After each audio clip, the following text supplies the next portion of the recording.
अस्सलामुअलैकुम वरहमतुल्लाहि वबरकातुहू। Welcome to the world of chemistrically. ये सीरीज हमने स्टार्ट की है जिसमें हम लोग डिफरेंट यूनिवर्सिटीज़ के एंट्री टेस्ट के जो है पास पेपर सॉल्व करेंगे और उनसे रिलेटेड जितनी भी हमारे पास टिप्स और ट्रिक्स हैं और अपना एक्सपीरियंस शेयर करेंगे और आपको बताएंगे ऐसी ट्रिक्स जिससे आप बहुत आसानी से या बहुत आराम से जो है वो सॉल्व कर सकते हैं और एक्सेल कर सकते हैं इन टेस्ट में। जो इस सीरीज़ की हमने पहली यूनिवर्सिटी जो डिसाइड किया हमने वो है NED-UET।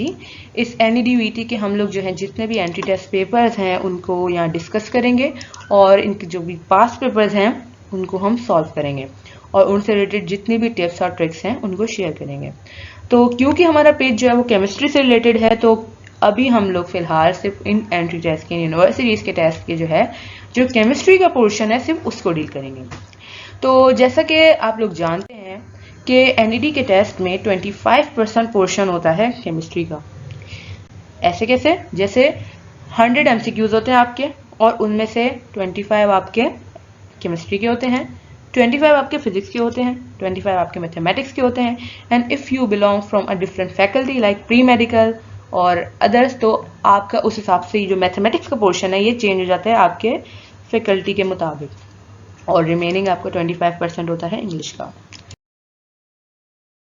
आवाज़ थोड़ी चेंज है पिछली ऑडियो से तो मैं आपको बताती चलूँ कि पिछली ऑडियो जो है हमारी जो या वीडियोस हैं वो उरीदा बना रही थी। ये वाली जो है मैं उरीदा नहीं हूँ, मैं फातिमा हूँ और क्योंकि मैं NED से रिलेटेड वीडियो इसलिए बना रही हूँ क्योंकि मेरा एक्सपीरियंस है और मैं NED की स्टूडेंट हूँ फाइनल ईयर की।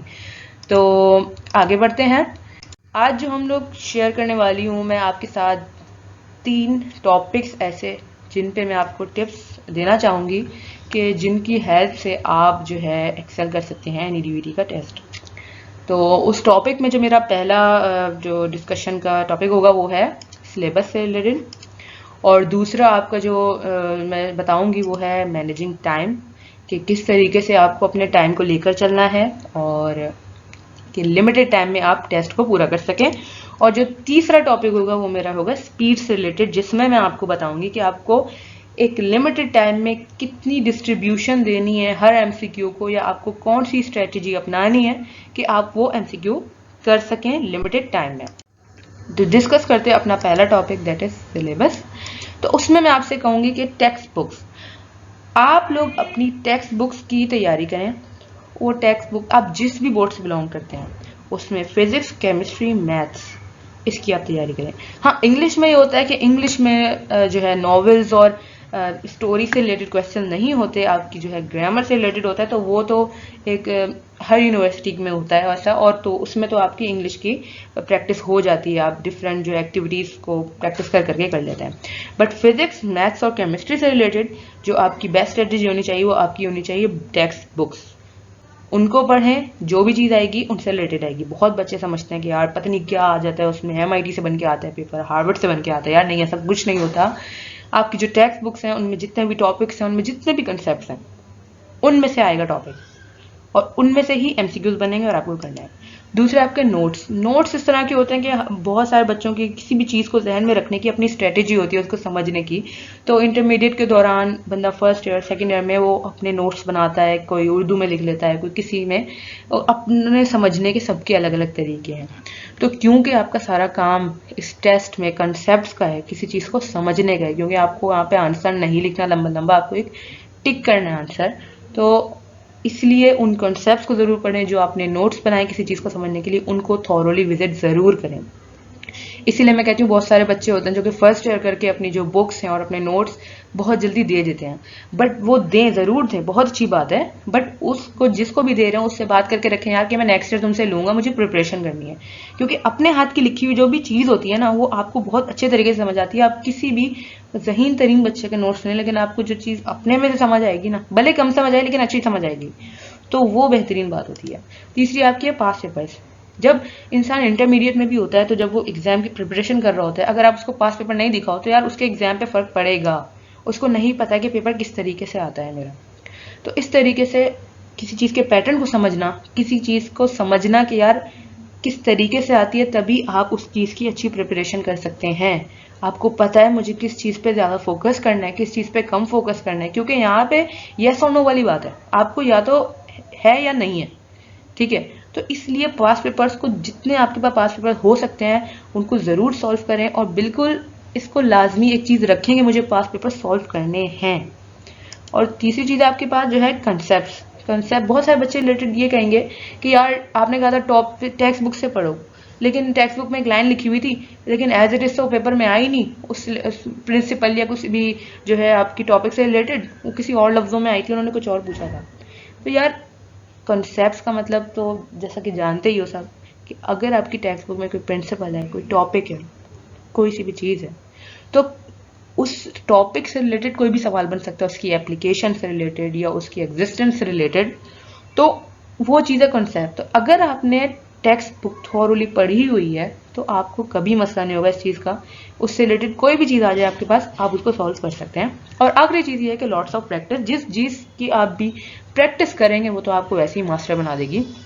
तो प्रैक्टिस अगर आप कर लें, पास पेपर्स कर लें, अपनी टेक्स्ट बुक को एक थॉरोली रीड कर लें, तो यकीन करें 80% मार्क्स एनईडी के टेस्ट में कुछ भी नहीं है, आप बहुत आराम से कर सकते हैं स्कोर। उसके बाद आती है मैनेजिंग टाइम। उसमें मैं जो अगर कहूँगी कि 100 MCQs होते हैं और 2 घंटे का आपका पेपर होता है, तो इस तरीके से अगर हम उस टाइम को डिवाइड करें तो हमारे पास बनता है कि हमारे पास है 1 minute 2 seconds for each MCQ। तो क्या हमें ऐसे ही करना है? नहीं, ऐसा नहीं है, हमें ऐसा नहीं करना। हमें जो है, अब देखें क्या बात है, आपके पास दो तरह के, अब जब पास पेपर को विजिट करेंगे उसमें देखिएगा कुछ आपके पास न्यूमेरिकल वाले MCQs होंगे, मीन्स उसमें कोई फॉर्मूला लग रहा होगा और आपको उसमें गिवन वैल्यूज को पुट करके आंसर लगाना है। ठीक है, अब ये जो काम है सारा आप ये 1 मिनट 2 सेकेंड्स में तो नहीं कर सकते, मे भी बड़ा न्यूमेरिकल है। ठीक है, तो इसका क्या है, तो इसका जवाब ये है कि यहाँ पे आप उसको 1 मिनट 2 सेकेंड नहीं देंगे, आप उसको may be 3 minutes may be 5 minutes दें। और इसी की तरह आपके पास कुछ छोटे MCQs होते हैं जिसमें आपको किसी केमिकल का फॉर्मूला बताना है, या कोई उन्होंने लॉ लिखी हुई है, पूरी लॉ की जो है डिफाइन की हुई है, और आपको बताना है कौन सी लॉ है, 4 में से आपको बताना है। तो ये कौन से हैं, ये तो आपको बस यस नो में बताना है ना कि यार आपको आती है या तो नहीं आती। तो ये 2 to 3 सेकेंड्स आपको लगते हैं इस तरह के MCQs में।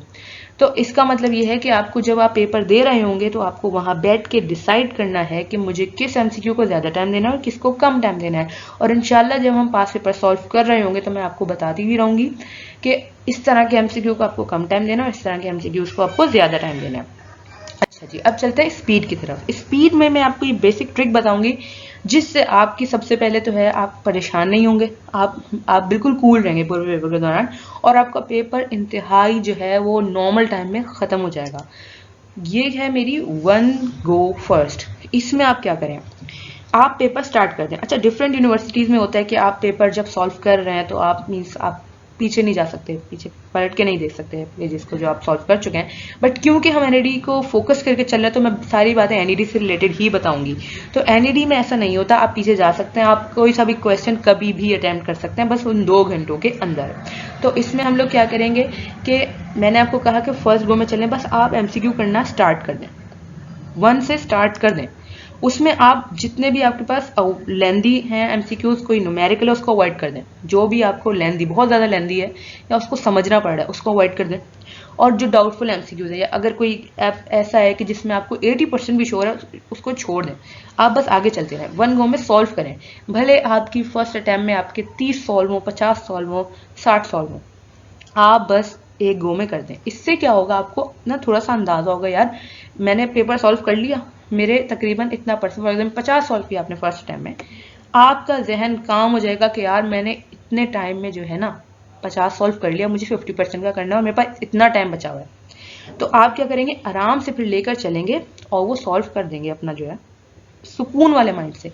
बट अगर आप स्टार्ट में ही जो है वो जो लेंदी हैं उनको आपने जो है, जो लेंदी है आपके पास, उन्हीं को आपने जो है लेके बैठे हुए, अब वो सॉल्व हो रहा है, 2 मिनट हो गए, 3 मिनट हो गए, 4 मिनट हो गए, आपके ना जहन में उसको सॉल्व करते करते आगे वाले की टेंशन रही कि यार मैंने इसी में इतना टाइम लगा दिया, मुझे आगे भी टाइम देना, यार मैं तो नहीं कर पाऊंगा, और आप उस वक्त घबरा जाएंगे। और जब इंसान घबराता है ना फिर उसका सारा काम बनना बंद हो जाता है।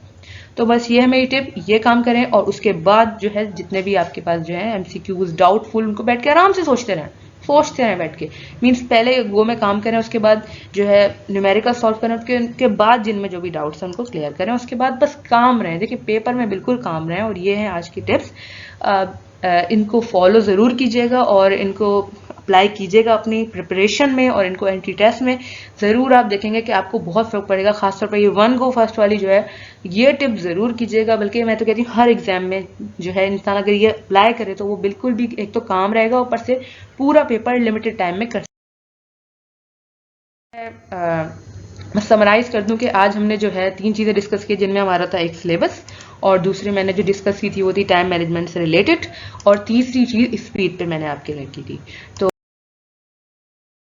इंशाल्लाह आप इन चीज़ों को अप्लाई कीजिएगा और बिल्कुल ज़रूर बताइएगा कि आपको क्या पसंद आया, और प्लीज़ लाइक सब्सक्राइब और ज़रूर शेयर ज़रूर कीजिएगा। देखें अपने दोस्तों से जो भी NED की तैयारी करना चाहते हैं और आपका जो डाउट है, जो भी फील्ड से रिलेटेड किसी चीज़ से भी रिलेटेड आपको डाउट है, तो आप प्लीज़ शेयर करें कॉमेंट बॉक्स में आप, और उसको लोगों से भी शेयर करें। Thank you so much.